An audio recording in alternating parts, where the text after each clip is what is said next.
Puspusan pa rin ang ginagawang paghahanda ng Kamara sa impeachment trial laban kay Vice President Sara Duterte. Mayorya ng mga college students pabor umano na patalsikin ang pangalawang Pangulo. Ang detalye sa sentro ng balita ni Mela Lesmoras live. Angelic, nasa 80% na ang kahandaan ng House Prosecution Panel. Kaugnay pa rin ito nga inaabangang impeachment trial kay Vice President Sara Duterte. Kaugnay niyan ay patuloy nga ang panawagan ng ilang kongresista na sana'y masimula na sa lalong madaling panahon ang paglilitis. Ayon kay House Deputy Majority Leader Lawrence Defensor, bagamat kasagsagan na ng campaign period mula sa national hanggang local candidates para sa Hatol ng Bayan 2025, puspusa na rin ang kanilang paghahanda sa House Prosecution Panel para sa impeachment trial kay Vice President Sara Duterte.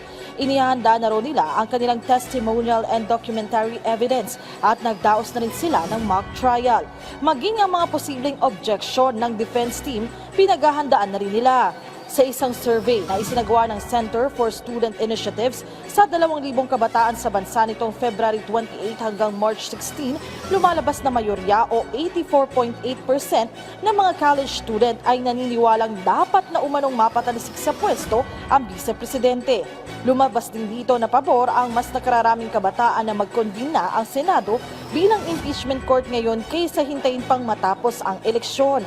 Ayon kay Congressman Defensor, patunay ang survey na ito na maalam at may pakialam ang mga kabataan sa usapin ng impeachment. Sa hiwalay na pahayag naman ni Kabataan Party List Representative Raul Manuel, iginit niyang sana'y pakinggan ng mga senador na siyang uupong judges sa impeachment court ang boses ng mga kabataan.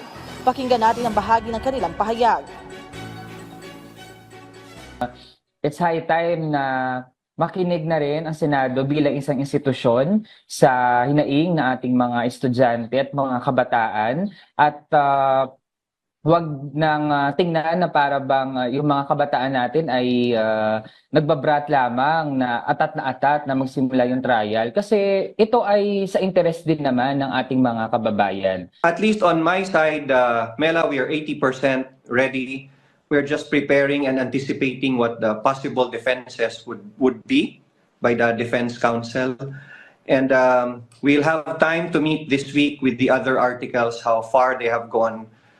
But it's not an easy balance between an election and preparation, but we are doing our best since this impeachment involves national interest. It involves the second highest official of the country. So we will prepare very well, Mela. Angelic, sa ngayon ay inaabangan natin yung magiging susunod na pagpupulong nitong House Prosecution Panel at inaasahan na talagang mas ilalatag pa nila yung kanilang magiging diskarte at strategiya kapag nagsimula na itong impeachment trial kay Vice President Sara Duterte. Angelic? Yes, Mela. Ano yung specific article of impeachment na tututukan ni Congressman Defensor? At meron ba silang mga kasamang private prosecutors dito? Angelic, sa ngayon nga ay talagang naka-small groups na itong House Prosecution Panel at nakatutok sila sa iba't ibang articles of impeachment para nga makapaghanda sila ng mga specific evidence at iba pang mga kakailanganin per article. Sabi niya Congressman Lawrence Defensor, yung naka-assign sa kanya ay Article 1. Ito yung umano'y betrayal of public trust at kasama na dito si Congressman Bel Zamora. Sila ay parehong abogado.